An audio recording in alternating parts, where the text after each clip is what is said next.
Dear 10th class students, first ಪ್ರಿಪರೇಟರಿಯ ಗ್ರಾಮರ್ಗೆ ಸಂಬಂಧಪಟ್ಟಂತಹ ಪ್ರಶ್ನೆಗಳನ್ನು ಇಲ್ಲಿ ನಾವು ಡಿಸ್ಕಷನ್ ಮಾಡ್ತಾ ಇದ್ವಿ. ಫಸ್ಟ್ ಮೇನಿನ ಫಸ್ಟ್ ಕ್ವಶನ್ ಅನ್ನು ಗಮನಿಸಿ. ಕ್ವಶನ್ ಟ್ಯಾಗಿಗೆ ಸಂಬಂಧಪಟ್ಟಂಥದ್ದು ಸ್ಟೇಟ್ಮೆಂಟ್ ಅನ್ನು ಗಮನಿಸಿ. ದೇ ಆರ್ ಗುಡ್ ಪೀಪಲ್ ಅಂತ ಇದೆ ವಿದ್ಯಾರ್ಥಿಗಳೇ. ಸೊ ಇಲ್ಲಿ ಆರ್ ಅಂತಕ್ಕಂತಹ ಹೆಲ್ಪಿಂಗ್ ವರ್ಬ್ ಇದೆ ಅಲ್ವಾ. ಸೊ ಅದನ್ನು ನಾವು ಆಪ್ಷನ್ ಅಲ್ಲಿ ಹುಡುಕಬೇಕು, ಮೊದಲನೇ ಕೆಲಸ. ಸೊ ಇಲ್ಲಿ ಆಪ್ಷನ್ ಎ ದಲ್ಲಿ ಆರ್ ಕಾಣಿಸ್ತಾ ಇದೆ, ಆಪ್ಷನ್ ಬಿ ದಲ್ಲೂ ಕೂಡ ಆರ್ ಕಾಣಿಸ್ತಾ ಇದೆ. ನಮಗೆ ಇವೆರಡರಲ್ಲೇ ಒಂದು ಉತ್ತರ ಇರುತ್ತೆ. ಈಗ ನೋಡಿ, ದೇ ಆರ್ ಗುಡ್ ಪೀಪಲ್ ಅಂತಕ್ಕಂಥದ್ದು ಪಾಸಿಟಿವ್ ಸ್ಟೇಟ್ಮೆಂಟ್ ಇದೆ. ಅಂದ್ರೆ ಎಲ್ಲೂ ಕೂಡ ನಾಟ್ ಅಂತಕ್ಕಂಥದ್ದಾಗಲಿ ಅಥವಾ ಯಾವುದೇ ಒಂದು ನೆಗೆಟಿವ್ ವರ್ಡ್ ನಮಗೆ ಅಲ್ಲೆಲ್ಲೂ ಕೂಡ ಕಾಣಿಸ್ತಾ ಇಲ್ಲ. ಸೊ ಈ ರೀತಿ ಇರತಕ್ಕಂತಹ ಸಂದರ್ಭದಲ್ಲಿ ನಾವು ಏನ್ ಮಾಡ್ತೇವೆ ಅಂದ್ರೆ ಆಪ್ಷನ್ಸ್ ಅಲ್ಲಿ ನಾಟ್ ಅನ್ನ ಹುಡ್ಕೋಬೇಕು. ಸೊ ಇಲ್ಲಿ ಆರ್ದೇದಲ್ಲಿ ನಾಟ್ ಇಲ್ಲ, ಸೊ ಇದನ್ನ ಡಿಲೀಟ್ ಮಾಡಬಹುದು. ಆರಂಟ್ ದೇ ಅಂತಕ್ಕಂಥದ್ದೇ ಇಲ್ಲಿ ಸರಿಯಾಗಿರ್ತಕ್ಕಂತಹ ಉತ್ತರ ಆಗುತ್ತೆ. ಸೆಕೆಂಡ್ ಒನ್ ನೋಡಿ, ಇನ್ಫಿನಿಟಿವ್ಗೆ ಸಂಬಂಧಪಟ್ಟಿದ್ದು. ಎಲ್ಲರೂ ಕೂಡ ಈಸಿಯಾಗಿ ಇದನ್ನು ಸಾಲ್ವ್ ಮಾಡ್ತೀರಾ ಅನ್ಕೊಂಡಿದ್ದೇನೆ. ಸೊ ಇಲ್ಲಿ 2+ ವರ್ಬ್ ಇರ್ತಕ್ಕಂಥದ್ದನ್ನ ಗಮನಿಸಿದ್ರೆ ಆಯ್ತು. ಸೊ ಆಪ್ಷನ್ ಸಿ ದಲ್ಲಿ ಟು ಗ್ರೋ ಅಂತಕ್ಕಂಥದ್ದು ಇಲ್ಲಿ ಆನ್ಸರ್ ಆಗುತ್ತೆ. ಥರ್ಡ್ ಒನ್, ಲ್ಯಾಂಗ್ವೇಜ್ ಫಂಕ್ಷನ್ ಅನ್ನ ಕೇಳಿದ್ದಾರೆ. ಇಲ್ಲಿ ಟೀಚರ್ ಹೇಳ್ತಕ್ಕಂಥದ್ದನ್ನ ಗಮನಿಸಿ. Keep all your belongings like bag, books, paper et cetera. So ಅಂದ್ರೆ ಟೀಚರ್ ಇಲ್ಲಿ ಮಕ್ಕಳಿಗೆ ಏನು ಹೇಳ್ತಾ ಇದ್ದಾರೆ, ರೂಮ್ ಇಂದ ಆಚೆ ನಿಮ್ಮೆಲ್ಲ ವಸ್ತುಗಳನ್ನ ಇಟ್ಬಿಡಿ ಅಂತೇಳಿ ಹೇಳ್ತಾ ಇದ್ದಾರೆ. Because is going to conduct the test. So ಆ ಸಂದರ್ಭದಲ್ಲಿ ಇದು ಯಾವ ಲ್ಯಾಂಗ್ವೇಜ್ ಫಂಕ್ಷನ್ ಅಂತ ಕೇಳ್ತಾರೆ. ಸೊ ಇಲ್ಲಿ ನೋಡಿ, ಮೇಕಿಂಗ್ ರಿಕ್ವೆಸ್ಟ್, ಟೀಚರ್ಸ್ ರಿಕ್ವೆಸ್ಟ್ ಮಾಡ್ಕೊಳ್ತಾ ಇಲ್ಲ. ಸೀಕಿಂಗ್ ಹೆಲ್ಪ್, ಯಾವುದೇ ಸಹಾಯವನ್ನು ಕೂಡ ಕೇಳ್ತಾ ಇಲ್ಲ. ಗಿವಿಂಗ್ ವಾರ್ನಿಂಗ್, ಯಾವುದೇ ಒಂದು ವಾರ್ನಿಂಗು ಕೂಡ ಇಲ್ಲ. ಇಲ್ಲಿ ಇನ್ಸ್ಟ್ರಕ್ಷನ್ ಅಂದ್ರೆ ಒಂದು ಸೂಚನೆಯನ್ನ ಕೊಡ್ತಾ ಇದ್ದಾರೆ. Option D is the right answer. ಇನ್ನು ನಾಲ್ಕನೇದು, read the following conversation and fill in the blank choosing the most appropriate words ಅಂತ ಕೇಳಿದರೆ, ಅಂದ್ರೆ ಇದು ಕಂಡೀಷನಲ್ ಸೆಂಟೆನ್ಸ್ ಆಗಿರುತ್ತೆ. ಇಲ್ಲಿ ಗಮನಿಸಿ ವಿದ್ಯಾರ್ಥಿಗಳೇ, ಪ್ಲಾನ್ ಕೊಟ್ಟಿರ್ತಕ್ಕಂತಹ ಸೆಂಟೆನ್ಸ್ ಏನಿದೆ ನೋಡಿ. ಮದರ್ ಕೇಳ್ತಕ್ಕಂಥದ್ದು, Swathi did you complete reading the novel ಅನ್ನ ಕಂಪ್ಲೀಟ್ ಆಗಿ ಓದಿದೆಯೇನಮ್ಮ ಅಂತೇಳಿ ಮದರ್ ಸ್ವಾತಿಯನ್ನ ಕೇಳ್ತಾರೆ. ಸೊ ಸ್ವಾತಿ ಹೇಳೋದು ನೋ ಮಾಮ್, ಅಂದ್ರೆ ಇನ್ನೂ ಓದಿಲ್ಲ. I didn't complete it, I had no time, ನನಗೆ ಸಮಯನೇ ಇರಲಿಲ್ಲ.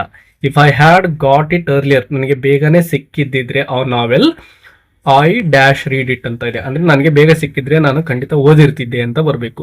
ಸೊ ಇದು ಪಾಸಿಟಿವ್ ಇಂದ ಎಂಡ್ ಆಗಬೇಕು. ಸೊ ವುಡ್ ಹ್ಯಾವ್ ಅನ್ನೋದೇ ಇಲ್ಲಿ ಸರಿಯಾಗಿರುತ್ತೆ. ನೋಡಿ, ವುಡ್ ಹ್ಯಾವ್ ಅಥವಾ ವುಡಂಟ್ ಹ್ಯಾವ್ ಇವೆರಡರಲ್ಲೇ ಒಂದು ಉತ್ತರ ಬರ್ತಾ ಇರುತ್ತೆ. ಸೊ ಪಾಸಿಟಿವ್ ಇಂದ ಎಂಡ್ ಆದ್ರೆ ವುಡ್ ಹ್ಯಾವ್ ಹಾಕಿ, ನೆಗೆಟಿವ್ ಇಂದ ಎಂಡ್ ಆದ್ರೆ ವುಡಂಟ್ ಹ್ಯಾವ್ ಅನ್ನ ಹಾಕಿ ವಿದ್ಯಾರ್ಥಿಗಳೇ. ಇನ್ನು ಸೆಕೆಂಡ್ ಮೇನಲ್ಲಿ ಡೂ ಆಸ್ ಡೈರೆಕ್ಟೆಡ್ಗೆ ಸಂಬಂಧಪಟ್ಟಂತೆ ಸುಮಾರು 12 ಪ್ರಶ್ನೆಗಳಿರ್ತವೆ. ಇಲ್ಲಿ ಮೊದಲನೇದಾಗಿ ಸಿಲೆಬಲ್ ಕೇಳಿದ್ದಾರೆ. ಸೊ ಇಲ್ಲಿ ನೋಡಿ 2 ಸಿಲೆಬಲ್ ಕೇಳಿದ್ದಾರೆ. ಸೊ ಅಗೋ ಅಂತ ಇದೆ. ಇದನ್ನ ಕನ್ನಡದಲ್ಲೇ ಬರ್ಕೊಂಡು ನೀವು ಆನ್ಸರ್ನ ಕಂಡು ಹಿಡಿಬಹುದು ನೋಡಿ. ಅ ಮತ್ತು ಗೋ, ಅ ಗೋ. ಸೊ 2 ಸಿಲೆಬಲ್ ಇಲ್ಲಿ ಇರ್ತಕ್ಕಂಥದ್ದು. ಸ್ಕೂಲಲ್ಲಿ ನೋಡಿ ಸ್ಕೂಲ್ ಅಂತ ಹೇಳ್ತೇವೆ. ಇಲ್ಲಿ ನೋಡಿ ಲ್ ಅಂತಕ್ಕಂಥದ್ದು ಕಾನ್ಸನೆಂಟ್ ಎಂಡಿಂಗ್ ಅನ್ನ ಹೊಂದಿದೆ. ಸೊ ಇಲ್ಲಿ ಇದನ್ನ ರಿಮೂವ್ ಮಾಡ್ತೇವೆ. ಸ್ಕೂ ಅಂತಕ್ಕಂಥದ್ದು ಮಾತ್ರ ಒಂದಾಗುತ್ತೆ. So 1 syllable. ಜನರಲ್ ನೋಡಿ, ಜನರಲ್ ಇಲ್ಲಿ 3 ಸಿಲೆಬಲ್ ಇದೆ. ಅದರಲ್ಲಿ ನೆಕ್ಸ್ಟ್ ಇರೋದು ಗುಡ್ ಇದೆ. ಸೊ ಗುಡ್ ಅನ್ನೋದು ಒಂದೇ ಒಂದು ಸಿಲೆಬಲ್ ಇದೆ. ಇಲ್ಲಿ ಕೇಳಿರ್ತಕ್ಕಂಥದ್ದು 2 ಸಿಲೆಬಲ್ ಅಲ್ವಾ. ಸೊ ಎಗೋ ಅಂತಕ್ಕಂಥದ್ದೇ ಆನ್ಸರ್ ಆಗುತ್ತೆ. ಇನ್ನು ಸೋ ದಟ್ ತುಂಬಾ ಈಸಿಯಾಗಿ ನೀವೆಲ್ಲರೂ ಸಾಲ್ವ್ ಮಾಡ್ತೀರಾ ಅನ್ಕೊಂಡಿದ್ದೇನೆ. ವೆರಿಯನ್ನ ರಿಮೂವ್ ಮಾಡಬೇಕು, ಅಲ್ಲಿ ಸೋ ಅನ್ನ ಹಾಕಬೇಕು. ಹಿ ಈಸ್ ಸೋ ಯಂಗ್ ಅಂತ ಆಗುತ್ತೆ. ಫುಲ್ ಪಾಯಿಂಟ್ ಅನ್ನು ತೆಗಿಬೇಕು, ಅಲ್ಲಿ ದ್ಯಾಟ್ ಅಂತೇಳಿ ಹಾಕಬೇಕು. ಮತ್ತು ಎಚ್ ಏನಿದೆನೋ ಇಲ್ಲಿ ಅದನ್ನು ಸ್ಮಾಲ್ ಲೆಟರ್ ಮಾಡಿದ್ರೆ ಆಯ್ತು ವಿದ್ಯಾರ್ಥಿಗಳೇ. He is so Young that he cannot drive A car ಅಂತೇಳಿ ಈ ಒಂದು ಸೆಂಟೆನ್ಸ್ ಅನ್ನ ನೀವು ಆನ್ಸರ್ ಬುಕ್ಲೆಟ್ ಅಲ್ಲಿ ಬರೀರಿ. Fill in the blank using the correct article ಕೇಳಿದರೆ, ಇಲ್ಲಿ ನೋಡಿ ಯೂಸ್ಫುಲ್ ಅಂತ ಏನು ಬ್ಲಾಂಕ್ ಆದ್ಮೇಲೆ ನೆಕ್ಸ್ಟ್ ವರ್ಡ್ ಇದೆ ಅಲ್ವಾ, ಅದು ಬಹಳಷ್ಟು ಇಂಪಾರ್ಟೆಂಟ್ ಆಗುತ್ತೆ. ಸೊ ಯೂಸ್ ಅನ್ನೋದನ್ನ ನೋಡಿ ಈ ರೀತಿ ನಾವು ಹೇಳ್ತೀವಲ್ವಾ, this is a consonant sound. So consonant ಇರೋದ್ರಿಂದ ಎ ಅಂತೇಳಿ ಫಿಲ್ ಮಾಡ್ತೇವೆ. ಇನ್ನು ಪಾರ್ಟ್ ಆಫ್ ಸ್ಪೀಚ್ ಕೇಳಿದರೆ ಸ್ಟ್ರೆಂತ್ ಅಂತಕ್ಕಂಥದ್ದು ನೌನ್ ಆಗಿದೆ ವಿದ್ಯಾರ್ಥಿಗಳೇ. ಯಾವುದೇ ಒಂದು ವರ್ಡ್ಗೆ ಸ್ಟಾರ್ಟಿಂಗಲ್ಲೇ ಇರ್ತಕ್ಕಂಥ ವರ್ಡ್ಗೆ ಅಂಡರ್ಲೈನ್ ಮಾಡಿದರೆ 99% ಅಲ್ಲಿ ನೌನ್ ಅನ್ನೇ ನಾವು ನೋಡ್ತೇವೆ. 9th one, fill in the blank with appropriate linker ಕೇಳಿದರೆ, I respect both farmers and soldiers. And ಅಂತಕ್ಕಂತಹ ಲಿಂಕರನ್ನು ಬರೀಬೇಕು. ಇನ್ನು ನೆಕ್ಸ್ಟ್ ಪ್ರಿಪೋಸಿಷನ್ ಕೇಳಿದರೆ, I have been learning music since 2022 ಅಲ್ವಾ, ಸಿನ್ಸ್ ಅಂತೇಳಿ ಫಿಲ್ ಮಾಡಬೇಕು. 11th ಒನ್, ಬಿ ಕುಕ್ ಇದೆ. ಸೊ ಬಿ ಇರೋದನ್ನ ವಾಸ್ ಅಂತೇಳಿ ಬರ್ಕೊಳ್ತೇವೆ.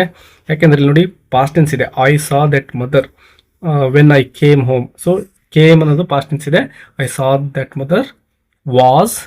ಕುಕ್ ಇರೋದನ್ನ ING ಫಾರ್ಮ್ ಅಲ್ಲಿ ಬರೀತೇವೆ, ಅಂದ್ರೆ ಕುಕ್ಕಿಂಗ್ ಅಂತೇಳಿ, ವಾಸ್ ಕುಕ್ಕಿಂಗ್.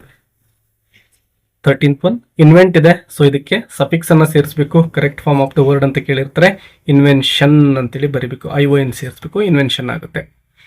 ಇನ್ನು ಕಾಲ್ ಕೇಳಿದರೆ ಇದನ್ನ ಯಾವ ರೀತಿ ಬರೆಯೋದು ಅಂತ ಆಲ್ರೆಡಿ ನಿಮಗೆ ಸುಮಾರು ಸರಿ ಹೇಳಿದ್ದೇನೆ. ವರ್ಬಾಗಿ ಅಲ್ವಾ. ಸೊ ಐ ಅಂತ ಬರೀರಿ, ಅದೇ ವರ್ಡ್ ಅನ್ನೇ ಬರೀರಿ. I call my friend. ಇಷ್ಟು ಬರೆದ್ರೆ ಸಾಕು ವಿದ್ಯಾರ್ಥಿಗಳೇ, ಯು ವಿಲ್ ಗೆಟ್ ಮಾರ್ಕ್ಸ್. ಇನ್ನು ಕಂಪ್ಯಾರಿಟಿವ್ ಡಿಗ್ರಿಗೆ ಕೇಳಿದರೆ ಪಾಸಿಟಿವ್ ಡಿಗ್ರಿ ಕೊಟ್ಟಿರ್ತಕ್ಕಂತಹದ್ದು ಸೆಂಟೆನ್ಸ್ ಅನ್ನ no other artist in India is as great as Satish ಅಂತ ಇದೆ. ಸೊ ಕಂಪ್ಯಾರಿಟಿವ್ ಮಾಡಬೇಕು ಅಂದ್ರೆ ಸತೀಶ್ ಅನ್ನ ಫಸ್ಟ್ಗೆ ತೆಗೆದುಕೊಳ್ತೇವೆ. ಸತೀಶ್ ಈಸ್ ಗ್ರೇಟ್ ಇದೆ ಅಲ್ವಾ ಅಡ್ಜೆಕ್ಟಿವ್, ಸೊ ಗ್ರೇಟರ್ ಅಂತ ಆಗಬೇಕು. Satish is greater than any other, no other ಇರೋದನ್ನ ಎನಿ ಅದರ್ ಅಂತ ಚೇಂಜ್ ಮಾಡಬೇಕಾಗುತ್ತೆ. Any other artist in India ಅಂತ ಆಗುತ್ತೆ. Satish is greater than any other artist in India ಅಂತೇಳಿ. ಈ ಡಿಗ್ರೀಸ್ ಆಫ್ ಕಂಪ್ಯಾರಿಸನ್ಗೆ ಸಂಬಂಧಪಟ್ಟಂತೆ ತುಂಬ ಸುಲಭವಾಗಿ ಹೇಗೆ ಸಾಲ್ವ್ ಮಾಡೋದು ಅಂತ ಸಪ್ರೇಟ್ ವಿಡಿಯೋವನ್ನು ಆಲ್ರೆಡಿ ಅಪ್ಲೋಡ್ ಮಾಡಿದ್ದೇನೆ.